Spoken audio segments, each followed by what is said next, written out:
Hey everyone, as you know, this is Merrily at Super Soul Solutions, and I will be continuing today with part 2 on animal communication, or what I like to call animal whispering. I hope each one of you already listened to part 1 and practiced a bit communicating with your pet or an animal if you don't have a pet. Now remember, don't get intimidated by this. Everyone can do this. And as I mentioned in part 1, some people maintained their birthright abilities and kept their telepathy ability online. But for many of us, it was socially deconditioned out of us and lies unused in the background. So now is the time on the planet for these abilities to once again come forward.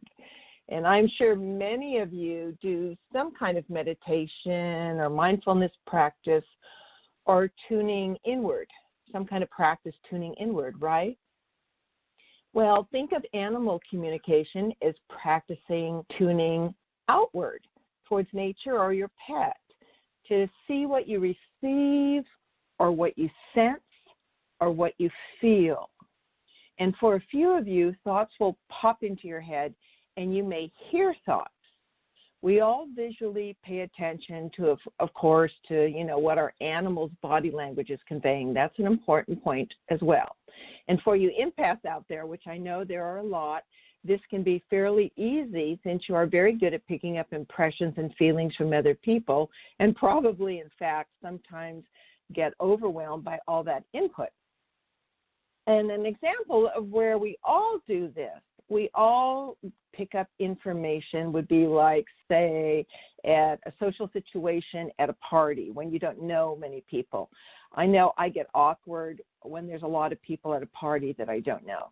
And so what I do is consciously scan to pick up perceptions from people at the party that might be interesting or more inviting to talk with. And I'm sure you all do this. So that's an example of you using those abilities, even though you may not think so. You are receiving data coming from off of other people in the party situation.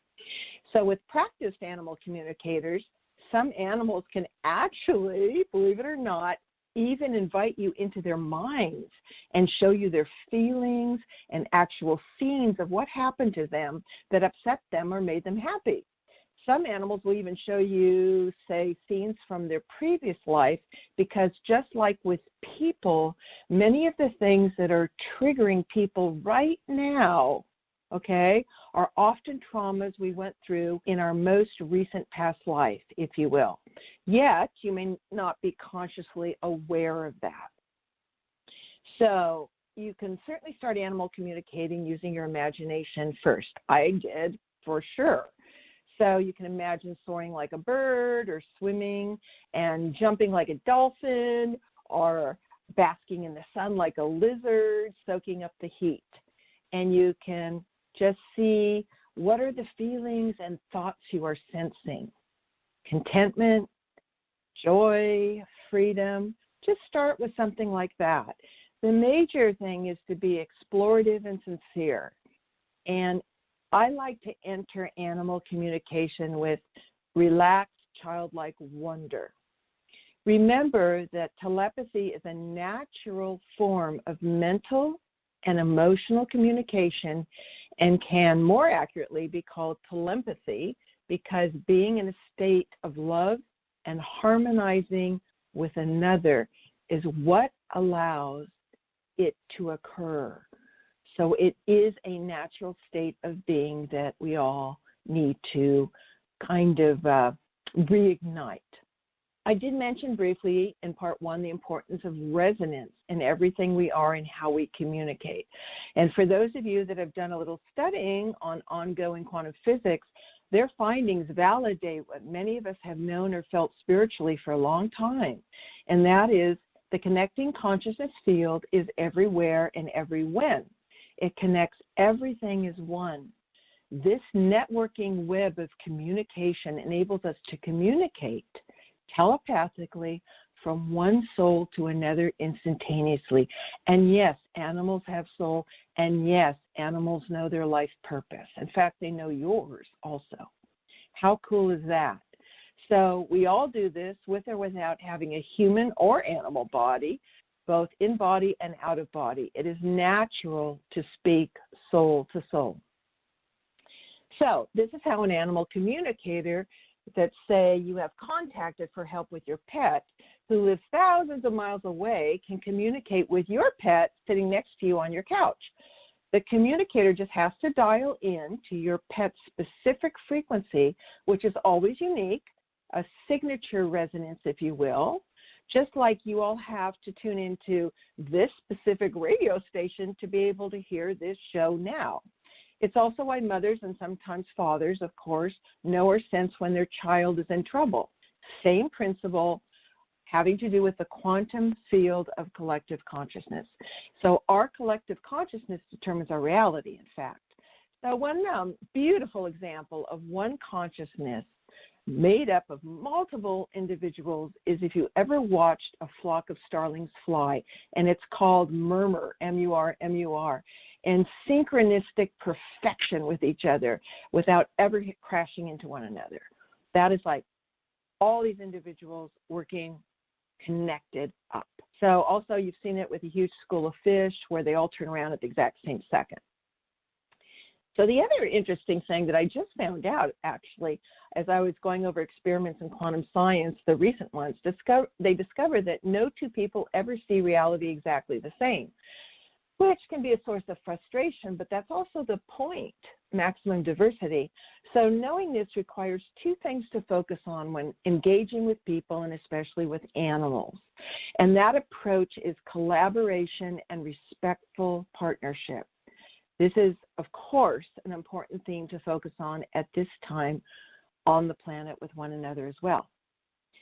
So I know you may be dismayed to find out that animals look at humans and go, oh my, I'm so worried about my person, because they feel we are so preoccupied with insecurities and not so much connected to them, to ourselves, or grounded with the planet unless we purposely practice that or remind ourselves.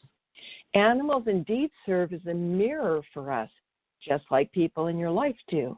And did you know that animals resonate so strongly in connection with Gaia, Mother Earth, that they can smell and see illness inside your body?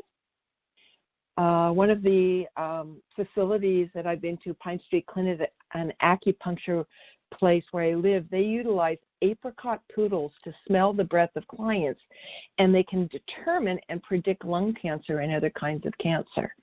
So that's like a really fascinating example. When you ask American Indians or other indigenous cultures that remain connected to Earth, and you ask them, how did you learn what this herb or plant was useful for? They look at you quizzically and respond, it spoke to me and told me, and so do my four-legged brothers and sisters. So this is what we are getting back to, hopefully, while moving forward. A beautiful early book, way back in 1919, before even Dr. Dolittle books came out, was a book by Dr. William Joseph Long titled How Animals Talk. And he is highly intelligent, a backwoodsman, and a keen observer. And he had like an encyclopedic knowledge about English and American literature. And he wrote, quote, at the bottom of it, I suppose, is the fact that in every wild or natural creature is something at once mysterious and familiar, which appeals powerfully to your interest or sympathy, as if you saw a faint shadow of your other self or caught a fleeting memory of that vanished time when you lived in a child's world of wonder and delight. Dr. Long was known for all kinds of wild animals. We're talking predators, okay, walking within 3 feet of him. And he said, if you want to communicate effectively, be still and quiet yourself. Think like an animal when you talk with them, logically. Keep senses are strongest in them and appeal to those senses. For instance, he said, dogs have a smellscape more than a landscape, which is true. For anyone who has a dog, they know that. Long continues, animals like people do not like being stared at, but they have a lively interest in every new thing they meet. If you are still impatient, their curiosity often overrides any fear, especially in the younger of their species that hasn't had the experience of the stupidity of humankind that becomes disconnected from its animal brothers and sisters. Being physically still and, more important, mentally still with quiet breathing is the way that wild animals, if you don't have a pet of your own and you're going to be communicating with wild animals, will feel the most comfortable with you. This space, this field together with no condition on it, sets up a resonance between you and the animal, which allows relaxing perceptions to arise without having your fears or prejudices or judgments or thoughts get in the way. So it's like practicing spaciousness or stillness as a spiritual practice. An African tribe on the border of Zambia called the sensory powers of animals chumpo. We have that as well, of course, but it is easier to doubt and deny it in yourself than it is in your pets you may have and observe. Long believed the natural man and woman who lives close to nature is wholly alive and awake, and that every cell has the faculty of perception, which has been proven to be true. He states that wild creatures are not normally governed by fear, terror, as today's anxious humans are. Fear is an exclusive human affliction which the animal escapes by being natural. End quote.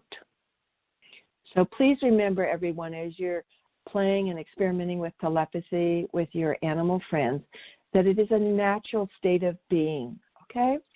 Some of you may have heard Rupert Sheldrake, a wonderful Royal Society scholar and botanist, who coined the term many years ago, morphogenic resonant field, that explains the interconnectedness of us all. And he wrote, one of his books was, I think, called Dogs That Know When Their Owners Are Coming Home and Other Unexplained Powers of Animals. So the research on this is so profound that most dogs, once they attach, in other words, tune in to their owners, because all animals read thoughts and pictures and feelings of the people around them, they will get up to wait at the front door or wait at the end of the driveway at, get this, the exact moment that their owner leaves their office far away and thinks of coming home. They get up and respond. That's an example of their telepathy. And by the way, just so you know, you can look this up. Nassim Haramein, who's one of my favorite scientists, is finishing up the scientific equation proving that we live in a unified field theory, despite average school not catching up to that fact yet. Also, you know that I did 2 previous shows on fairies and fae. And so animals are like the nature spirits I discussed in those shows because they are Gaia, or another name for Mother Earth's children, as are the animals. So fairies act as guardians to the animals, and animals act as guardians and teachers for humans. And they really are expressing that both the fairies, the fae, and the animals want to share what they know with humans. Many are very, very wise. And of course, in the ancient days, fairies, animals, and plants all communicated easily with humans. My sister gave me a New York Times bestseller a while back, knowing I'm interested in doing shows on this. Are we smart enough to know how smart animals are? And if you're interested, it's packed with scientific discoveries over these last 100 years, moving way away from calling animals dumb or beasts of burden. Thank God. 2 old books I so enjoyed, they're simple and profound, were published in 1970 by J. Allen Boone, B-O-O-N-E, and they're called The Language of Silence and Kinship with All Life, and wonderful animal stories having to do with communicating, and a lot of success with that.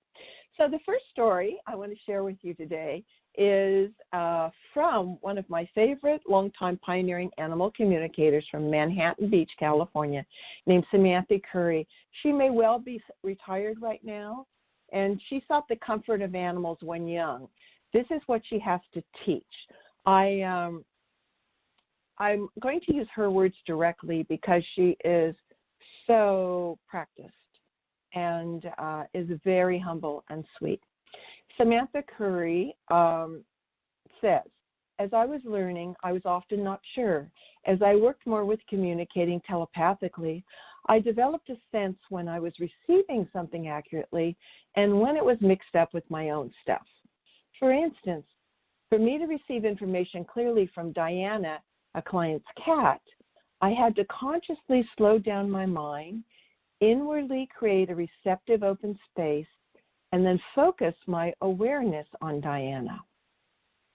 I also had to learn to trust that first sense of knowing or intuition I received when my heart felt it to be valid and stop questioning or trying to figure it out rationally. Because she says telepathy and telepathic communication is not a rational process. It's a natural process, but not a rational process. So the question many of you listeners may be asking now is, can an ordinary person like me learn to communicate with animals, or does it take some kind of special aptitude? So Samantha would respond to that. You too can learn to communicate with your animal companions. I believe that we all have the innate potential to learn to communicate with and hear animals if we truly want to do so. In a way, it is a kind of relearning or opening to something we already know deep down inside. It does require setting aside the rational, linear way of thinking, and being that we are mostly so used to this in our culture and society, it can be a little bit of a challenge. It is believing it is possible and truly wanting to communicate two ways with animals and to set aside time to practice this. So, what is number one question that I want to answer is, how does one convey a message to an animal? Now, I went through this in part one a little bit, but now I'm going to have Samantha tell you how she does that. So, because she's one of the best. I quiet myself, and then I acknowledge that this being I wish to speak with has intelligence. I don't know what the level of that is yet. All I know is my job is to acknowledge that each being on this planet is an intelligent being within its species. And because I don't have a belief system that cuts off that communication, this is what indeed happens. Communication takes place. Samantha replied with those words when asked if her means of communication had limits or boundaries within the animal kingdom. For example, many people accept that we can delve into the thoughts of cats and dogs or monkeys and horses or creatures that are, quote, more highly evolved. But when it came to deep sea creatures, insects, or, say, a scorpion, you couldn't really communicate with them. She points out that we tend to associate intelligence with brain matter, but that telepathic thought is radically different than brain matter. That has to do with your third eye, which I discussed in part one, which is an energetic portal that has to do with the pineal gland in the center of your forehead and brain. That observation that she spoke about, that it doesn't matter how small or big the animal is or how smart or not smart you think they are, and I want to share this because I think it's very interesting, was in reference to a box with a scorpion inside it that a little boy showed Samantha when Samantha came to lecture at a school in Escondido, California. And Samantha could immediately begin communicating silently and could immediately tell the scorpion was not enjoying himself. So she asked those gathered around to send a loving thought to the creature. And at the same time, she had never talked with a scorpion, so she was kind of wondering exactly how it was going to go. But, of course, she has learned to be very open and trust. So even for an animal communicator with 4 decades of experience, one imagines that getting into the head of a scorpion is hardly an everyday occurrence, right? So nonetheless, she did successfully find herself in the mind of the scorpion, which conveyed that its terrarium had been moved from the window and she would like it returned back to the window because it's more interesting for it. So Samantha told the boy who owned the scorpion You moved him, and he's not really happy about being in this other location. The kid was astonished and said, yes, I have. Samantha then told him the scorpion knew he wasn't liked by the boy's mother, but waves aside this revelation because, after all, few mothers approve of their child's scorpion. This is how aware a scorpion is. And she goes on, what I love is when an animal gives you something that is detailed like this, and there's no way you could have known if you hadn't had true communication, and you can also find out immediately with their owner if what you received is correct or not. So Samantha continued telling the little boy, the scorpion loves his red-orange water dish, and the bit of food that looks like ground hamburger, he likes those two the best. The boy just looked amazed and said, how do you know he's got a red-orange water dish and that I give him ground-up hamburger? And Samantha continues, more than half of my clients, so anyway, that's just a brief little vignette of an example when she showed up at school and how you can animal whisper with a scorpion, for instance. Very few people would think that is possible. That's how we limit ourselves. So also, the other thing to know about is you can call up an animal communicator, and I'm going to recommend them at the end of the show, and which ones I like, and they do it long distance over the phone. Again, this is using the quantum field, and more than half of Samantha and other animal communicators' clients are long distance. Usually they will ask to be sent a clear photograph of the animal or pet, and then they will sit there while they focus their thoughts upon it to learn what is going on inside the animal, tuning in to that specific being. And then afterwards, they will call back and convey their findings to the client or pet owner, who can then take the appropriate measures to assist their pet. Many pets die needlessly, and they're taken to vets and having surgery when that is not the problem. Their problem is confusion and emotional, as it is with humans often. So Samantha continues, animals need assurance, but there's another important factor to always remember. Love connects you to the animal, soul, and personality. So, for you bird lovers, she illustrates that by mentioning that a cockatiel that escaped its owner's home and flew high into the branches of a nearby tree out the window, and the owner couldn't retrieve it and thought the bird was being defiant and was all worried. And Samantha says, don't assume you know what any animal is feeling. She didn't say that directly to her, but she's teaching us students. She said, this isn't necessarily so. The bird is likely, put yourself in their shoes, the bird is likely fearful, having known only its cage or perhaps only four walls and a ceiling. So we ask ourselves, so what do we do to animal communicate? So Samantha says, prior to her doing any reading, before working or for anyone before working with their beloved animal companion, she does 1 hour meditation, but you could do 5 minutes or 15 minutes to clear her nervous system, open her mind, emotions, and perceptions to their life experience. And this allows her to acquire information and understand what happened and why from the animal's viewpoint. It can be perplexing regarding a specific emotion, trauma, or aggressive tendency that's challenging to the owner. So she spends probably 5 or 10 or 15 minutes preparing for that, clearing her mind, and then spends, an actual half hour probably receiving the information, and then calls the owner back. So connecting, the first step of any animal communication, just to summarize this again from part 1, is connecting with the animal is the first step. And the first question that Samantha asked an animal I really liked, and it's, what does it feel like to be you? Isn't that cool? And then she says she feels into it. And the animal is willing to share that because it automatically presents an opening. Her second step is, like say in this case where the bird flew outside and it's up in the tree, is you have to offer clarity on what you need them to do if they're in trouble, for say. Clarity and simplicity. And remember, as I spoke about in part 1, Your pictures you send out have to be what you want them to do, not what you're afraid they will do. It's very important, because if you double message them, they'll get totally confused and freak.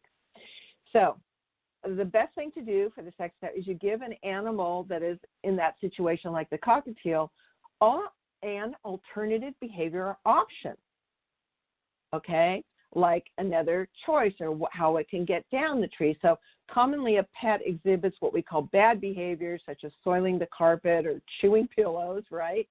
And to change the pet's behavior, it is imperative to make clear to the animal what you want them to do. And most people, again, I cannot reiterate this enough, most people are focused on the negative. They're sending out negative energy, they're sending out angry energy, and they're telling them no, but they're picturing them tearing up the pillow or peeing in the corner or whatever. We need to give them an alternative behavior that works for both the person and the animal. So, and, for sure, all animals are visually oriented unless they're older and losing their sight. So I think that's how they communicate with one another. That's what Samantha feels. That's the predominant way. And then, of course, they communicate telepathically and through smells and body language visually. And so for her to reach them, it has to be telepathic, mind to mind. And this is sending the pictures back and forth, receiving the pictures they send you and sending back. It's not limited, as I said, by proximity of space or time. So her suggestion to this cockatiel owner, and I'm giving you this as an example, was to go to the tree and try to meet the bird halfway in a relaxed state and take its perch along or its cage along. But to keep thinking, and only keep thinking over and over, that the bird is going to start climbing down towards her. That is what the owner is to visualize, the bird starting to climb down towards her. You need to be able to be visually clear and send a picture from your mind of the action you want them to take and hold that picture to help the animal. That's extremely important. The animal will begin to follow that if it's consistent and clear. So this kind of creative visualization of what you want the animal to do, remember, not what you're scared they might do, is also used to assist animals in danger or that are sick or injured. You need to convey what behavior is desired so you can help them rather than stress what behavior is unacceptable or freak out or get mad. So these are really, really key points. So, for instance, if we want our pet to do its business in a certain area of the backyard or not, for example, on the welcome mat, one may have to picture over and over what the correct behavior is and even put oneself in the animal's shoes. So this is very effective, by the way, by visualizing the exact steps from their eyes, like going over, like you're in the animal's body, going over to that area, squatting down, releasing the contents of yesterday's meal. Again, sending clarity of purpose for the animal's actual action, visually repeating what you want it to do, and then, of course, having patience, because I'm impatient, and we can be impatient, and we want it all corrected now. So this exercise has to be done on a regular basis, maybe even when you brush your teeth or take a shower.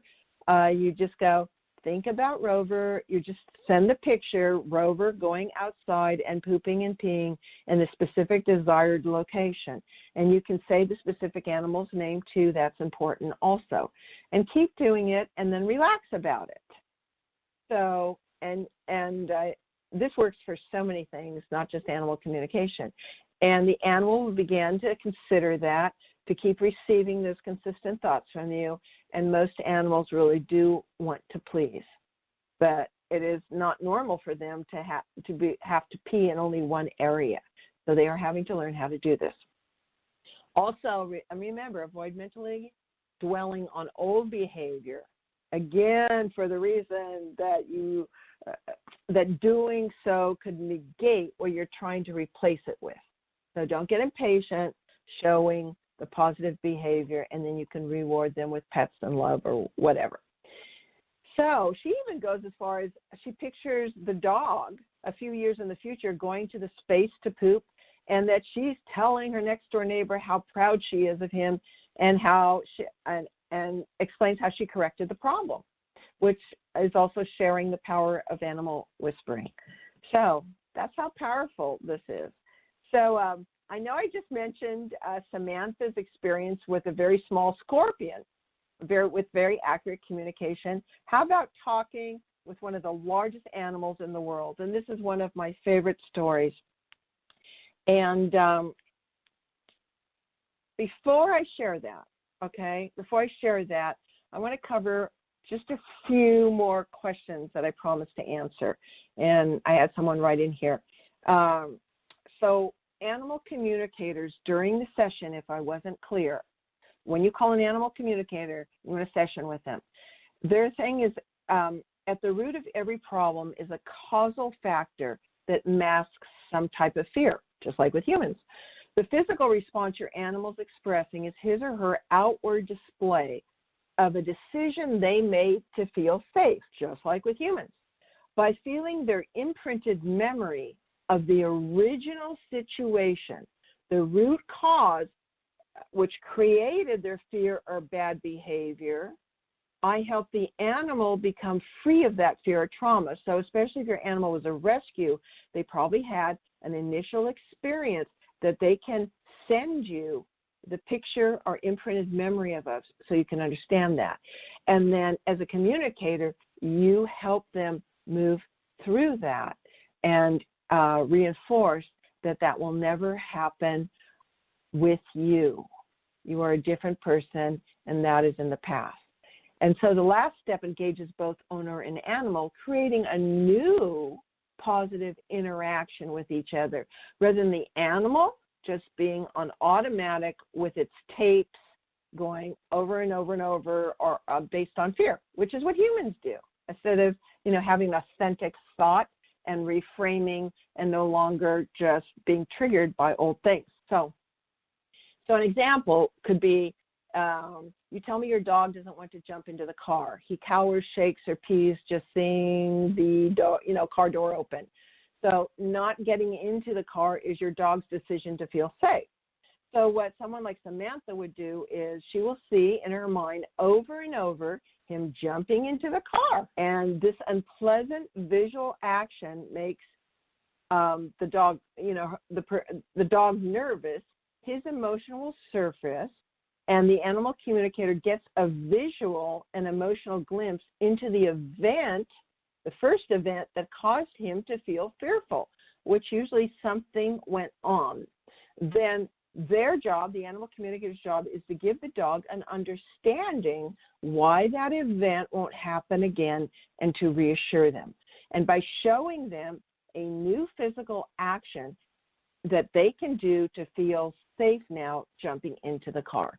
And I have seen so much behavior turn around in one session, maybe at the most two. So how about you, the owner? What can you learn from a good animal communicator? Oh, let me tell you, it's humbling. Like I shared with you what Tiger Scout, the Bengal cat I lived with for 3 years, shared with me. It was a lesson. So one of the greatest gifts nature and animals give us is to be a huge mirror for us humans so we can see what we are doing individually and collectively. And this calls us to a responsibility at this time. So that's one of the gifts.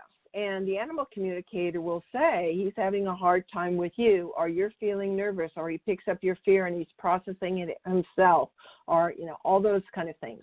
And so in a private session, the cool things, I want to give you the benefit of an animal communicating private session. It's important to know the benefit. Created the behavior or emotional problem from your animal's perception. You'll learn what to visualize in your mind to help him or her change the behavior. You'll learn what to say to your animal to support the visual communication, so they are both consistent, what you say and what you picture. You'll learn, especially if you practice, what to emotionally emanate to your animal so they feel safe doing a new behavior, what your animals want to communicate about his or her environment, regardless of anything else. So they're going to tell you preferences, what they want, what they like, what they don't want. Their food makes them sick because much pet food has tons of things in it and hurts their stomach, you'll get a lot of information from a good animal communicator. And if it's a medical problem, they find out the location of the pain, and on a scale of 1 to 10, the level of discomfort the animal's experiencing. And all this information can be very helpful for the veterinarian as well as for you. Yeah. Okay. So let me just spend the rest of the time sharing some really, really fun stories, some of my favorites. And I was blessed to actually see the video of this in real time. And I call this the lesson of forgiveness. So we're moving from one of the smallest animals, the scorpion, to one of the largest, the elephants. And this episode, it's a long story, but I'm going to give you the bottom line through her words. It begins when she had never communicated with an elephant. She was brought in out of desperation to an angry, upset elephant at the San Diego Zoo. And this was all filmed in real time. And after Samantha, so basically she had incredible success with this elephant. And after Samantha thought their communication, and by the way, in the shout out I send you and in the pre-announcement, there's a picture of her with her hands on the elephant's head communicating with that specific elephant.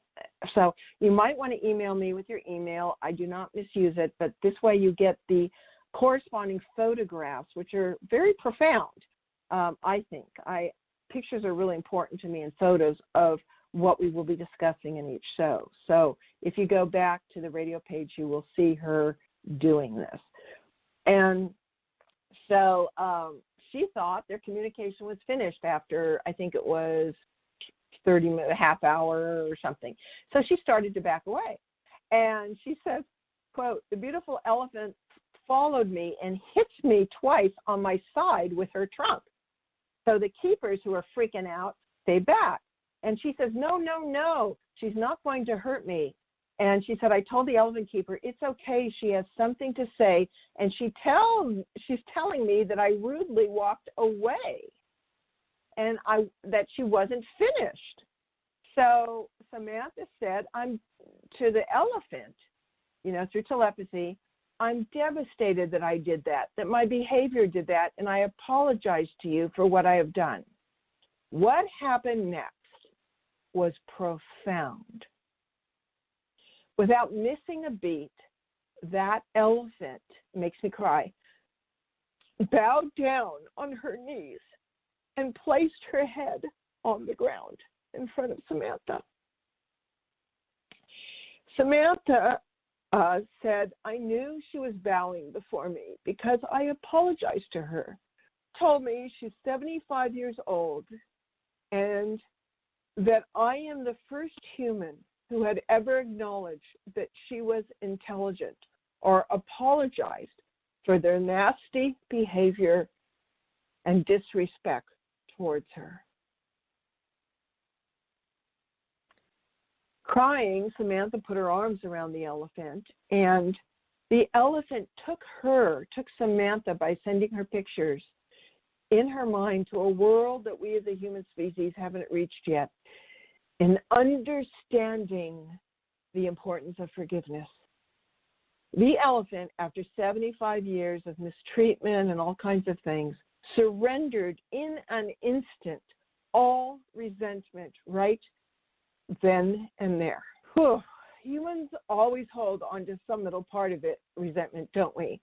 And we have to be right and all of these things. So Samantha could feel the incredible love this elephant had, not only for her, but for the human species. And she was humbled by her majesty and wisdom. Whew. And that's such a reminder. Gosh. Such a reminder.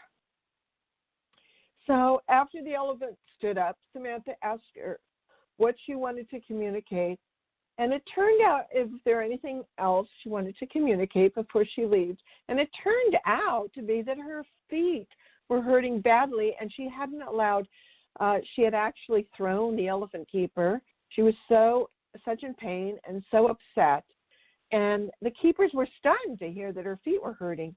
And so she asked Samantha asked the elephant permission if if the elephant would hold up the foot that was hurting and behave why the elephant keepers came, and she said yes.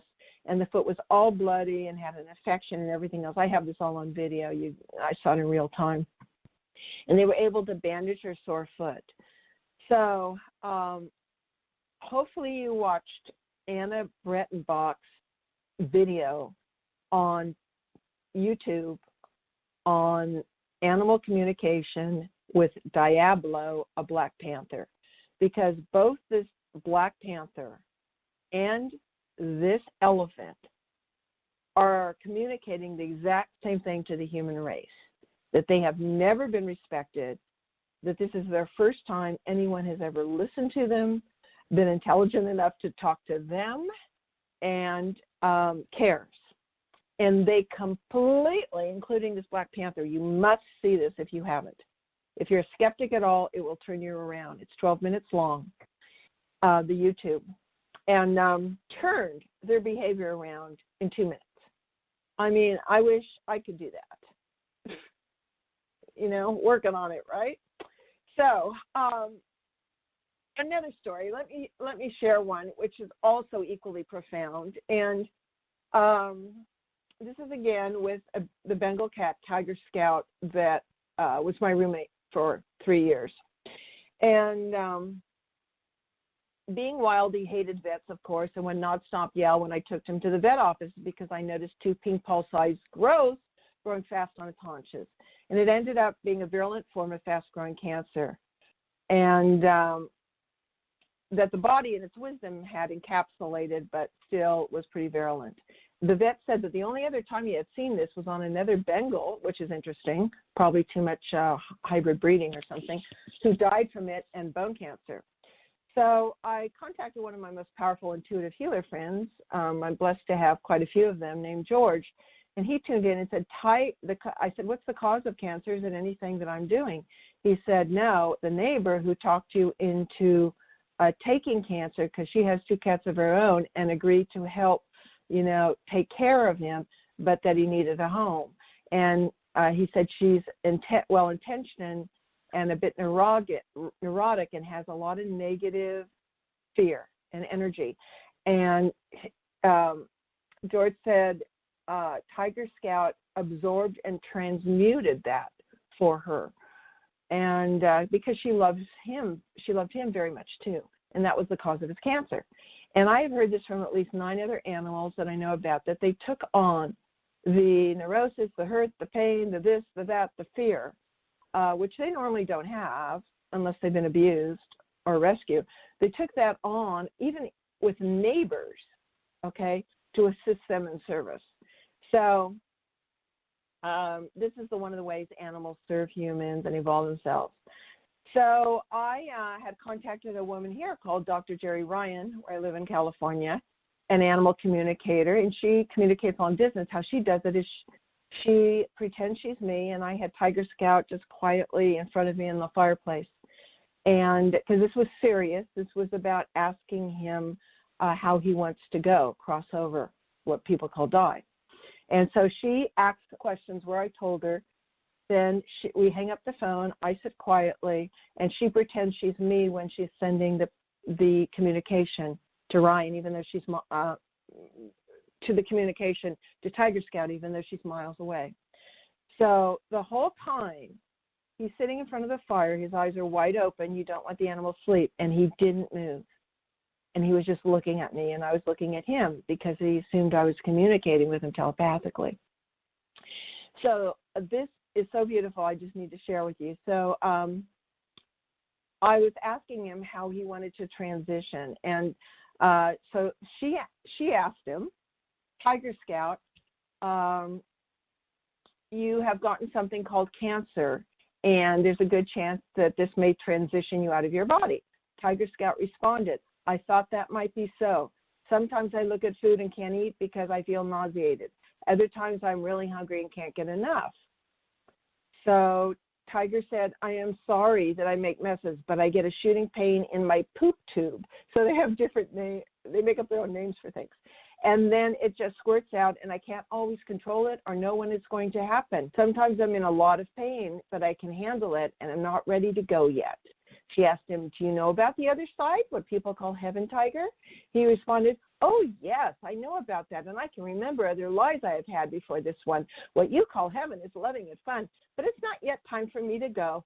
I still love life, and I also have a lot of friends that I still have to say goodbye to. So Tiger continued, I love you and know you love me very much. You have healed my broken heart from when my first people abandoned me. In my previous life, I was used in scientific experiments, which were horrible.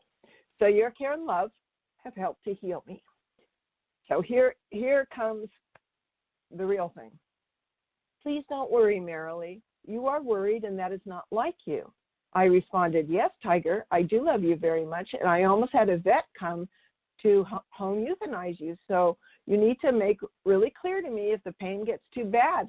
I respect your life's journey, and I respect your soul's decision, and that I want you to have a quality of life as you want it. I don't want you to walk off into the wilderness or disappear or be stoic like you cats can be. You need to let me know if you're in pain and if it gets too bad so I can help you cross over. Promise?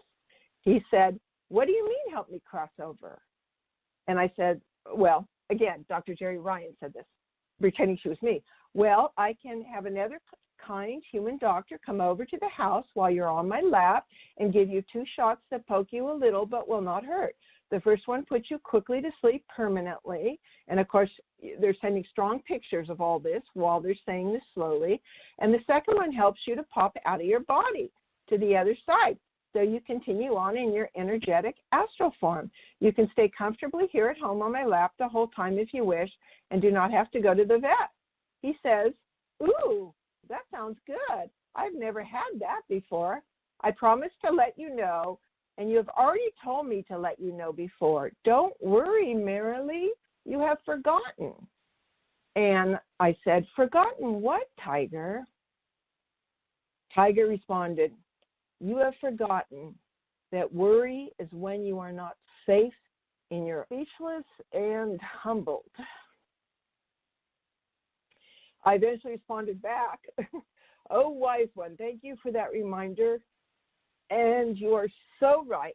I will snap out of it. It's just that I take my responsibility and care for you seriously, even though I know your soul's decisions, and it is up to you. He says, I know you do, and thank you. I said, you are welcome, and thank you for your magnificent, independent, wise presence in my life. Is there anything you need or want? He responded, ooh, I have so much and so many beds, thank you. I would like some of that smelly stuff you use in your healing massage room that I'm not allowed into, that when your people come visit, they leave smelling like that. Could you put some of that on my beds? And I said, of course. We call that pure essential oils. Those are made from plants. Anything else? Yes. You used to listen to beautiful music, and now you listen to people talking on your machine, meaning computer and interviews. I miss the music and enjoy it very much when I'm lying in front of the fireplace. Whew, talk about humbled again. I said, you are so right, Tiger Scout. I know that beautiful music is one of the most powerful ways to uplift and heal everyone, to help us stay in balance. And I was not being conscientious enough about my environment for you and how it could affect you. Thank you for that reminder. And both these things I will correct immediately, okay? So he said, I still like interviews, and it's part of what I do and research, but I'll trade off and play more music for you. Would that be okay? He said, that will be fine.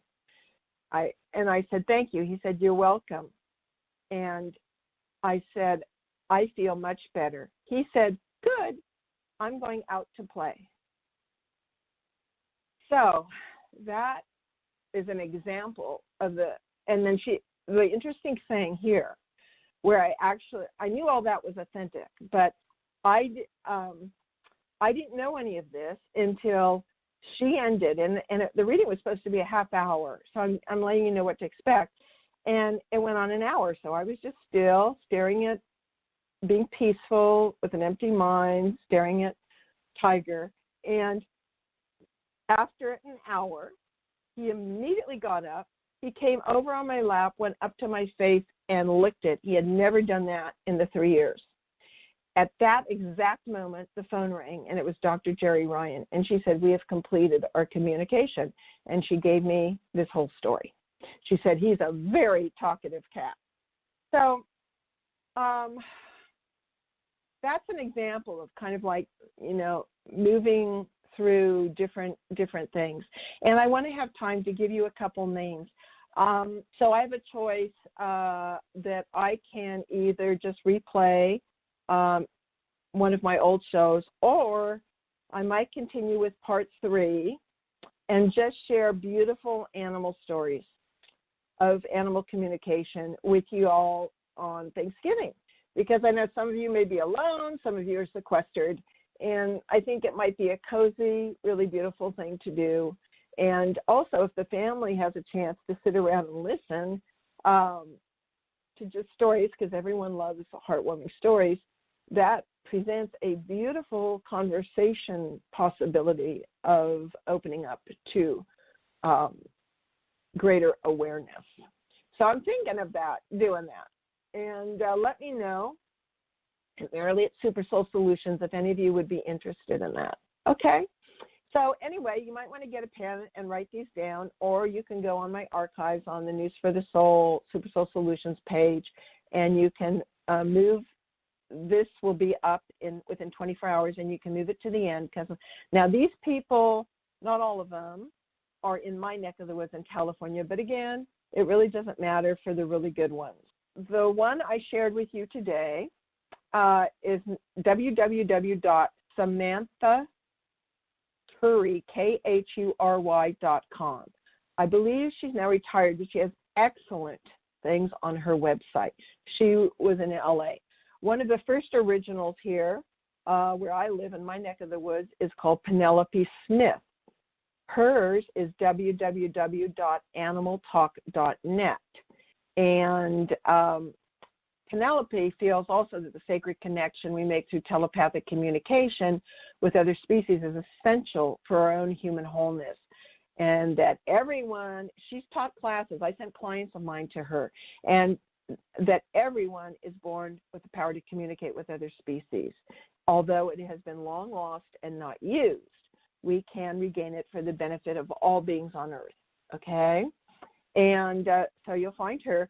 The one about the jaguar you must watch is on YouTube, and you type in Anna, A-N-N-A, Breitenbach, B-R-E-Y-T-E-N-B-A-C-H. She's a superb telepath. It's 12 minutes long, and it's the, you can just say, Cater, Diablo, the jaguar. And please watch that. And have everyone you know watch that, including doubters, okay? And another gal I discovered who has wonderful online classes and PDFs that you can download, etc., and teach yourself under no pressure is Val Hart. So that is VALHEART.com. And I shared with you some of the things on her TED Talk, but she has a lot of things on her website. There's also another gal, Marta Williams. So that's WILLIAMS.com. And that she has YouTubes on animal communication, how it works, and all of that. And my experience was with Dr. Jerry Ryan out of Oakland, California. And she also, so all these people who have been doing this, especially the Samantha Currys, the Penelope Smith, the Anna Breitenbachs, the Val Harts, they've been all doing it for 40 years. So these guys are top of the top. So I hope that really helps you. And for all us animal lovers. And, please email me if you can at Merrily at supersoulsolutions.com, even if it's short. And let me know what of the subjects you're enjoying, because the one thing about a radio show, this is my first radio show ever, is it's kind of like going into a black hole, because I'm trying to visualize your faces and all of that. So if I get some more feedback on what you like, what you don't like, I can be more responsive to that. And especially if you would like a third part 3, which would be heartwarming animal communication stories for Thanksgiving. So please let me know. Also, go to www.supersoulsolutions, which is my website. Look under the banner with the title Whispering, okay, because I call it Animal Whispering, and scroll down to Animal Whispering, and you'll see some of the links to what I'm recommending that you can watch and some more. So that also, make sure you go to News for the Soul the Monday before my shows, because by Monday afternoon, I put a lot of energy and time to get photos that match what I'm talking about, so you can actually see it in real time, like Samantha talking to this elephant, okay? I put that on the pre-announcement page the Monday before the Thursday of my show, and I do think that helps people, rather than, along with, I put bullet points of the topics that I will promise to, do. So I give you all hugs, and we're all moving onward and upward, and the fae and fairies and animals, and I'm also going to be doing a future one on plant whispering for all you gardeners out there, and that is also backed up by scientific experiments. So there's so much fun we can have with this. Please don't be hard on yourself. Don't look at it as something you have to work hard at. Children are wonderful at this. They often naturally talk to, all these things. So just open, be playful, just feel into your heart. That's often, I'm intellectually based, so it's often difficult for me to drop into my heart and then just quiet and then just see what I see. And actually, some of it is common sense.